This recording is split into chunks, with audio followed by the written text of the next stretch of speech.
Salam sejahtera dalam kasih Tuhan Yesus Kristus. Bapak Ibu Saudaraku, bersyukur kembali bersama dengan saya pada kesempatan ini.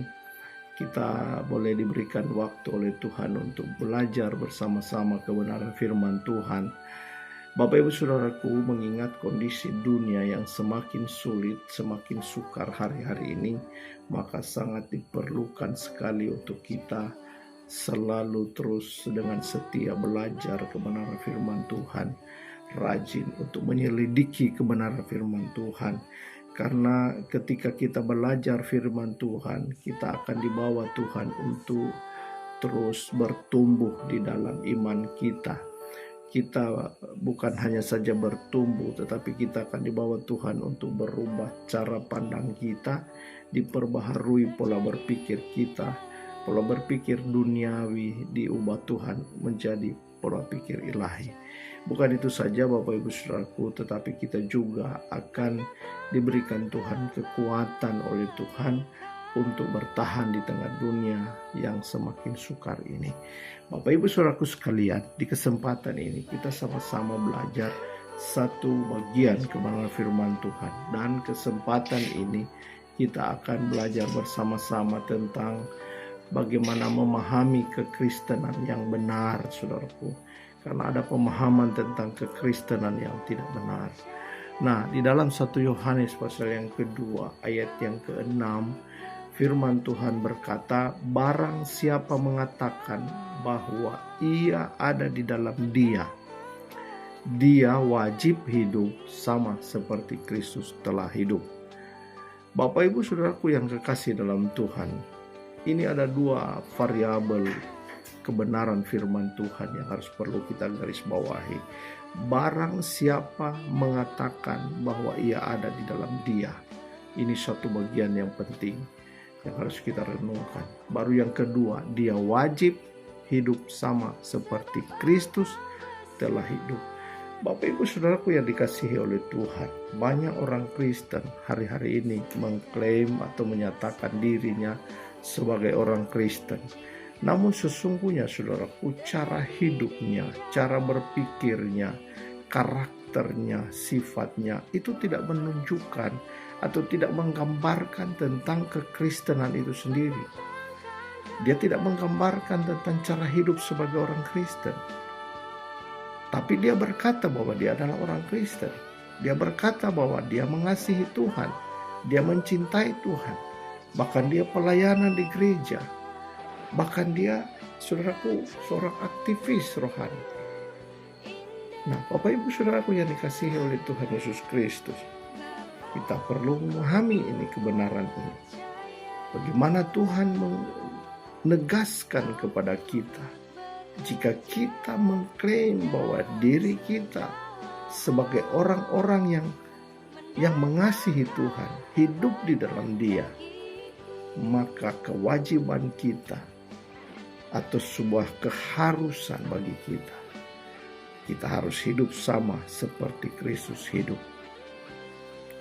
Saudaraku, banyak orang yang salah memahami kekristenan itu sendiri. Karena orang belum tahu tentang arti kekristenan yang sebenarnya.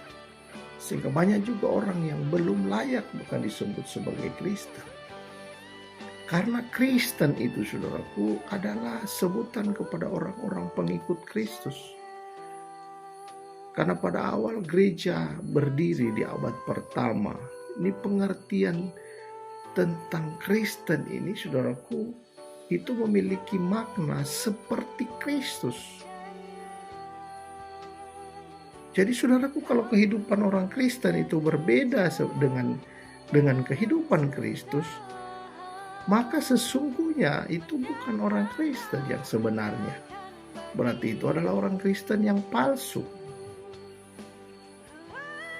Mereka disebut Kristen pada abad pertama karena memang mereka berperilaku, mereka berkarakter seperti Kristus. Mereka memiliki sifat-sifat Kristus.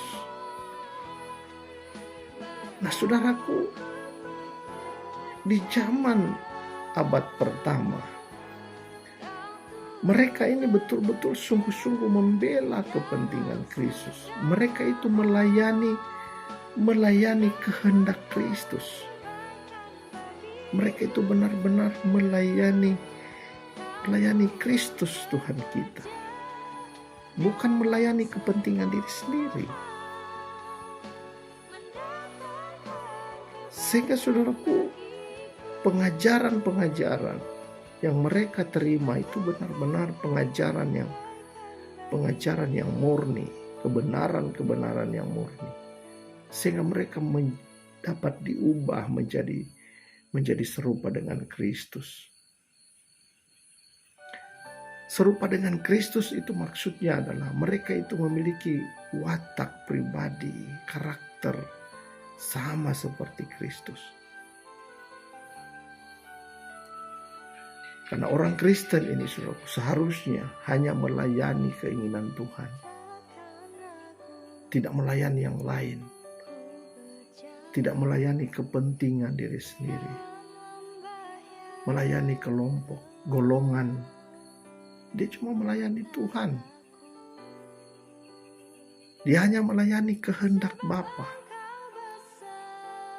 Melayani rencananya, melayani kerajaannya.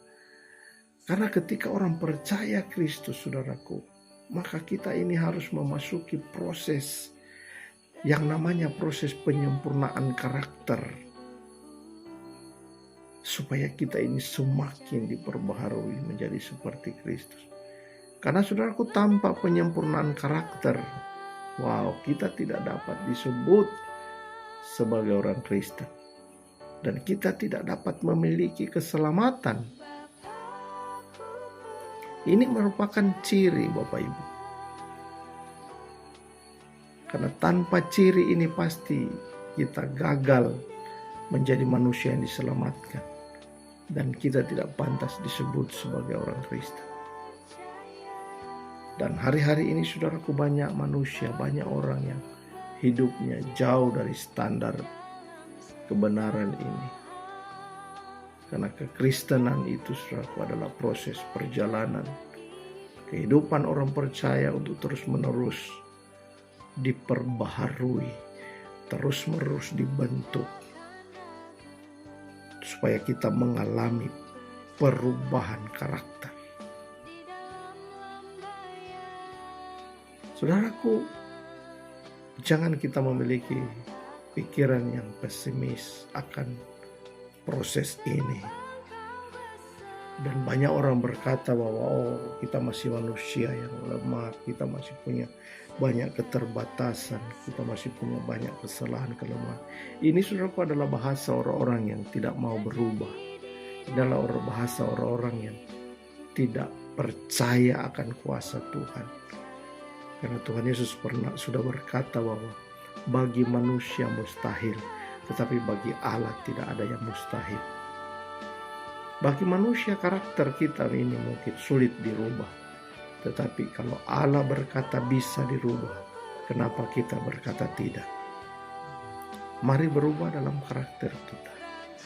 Jadilah orang Kristen yang benar. Mari hidup melalui proses kehidupan kita. Diperbaharui, terus menjadi sama seperti Kristus hidup. Itu merupakan kewajiban kita. Saya kira ini kebenaran firman Tuhan malam hari ini memberkati Bapak Ibu sekalian dimanapun berada. Saya percaya Roh Kudus pasti menolong kita sekalian. Tuhan Yesus memberkati. Haleluya, puji Tuhan. Amin.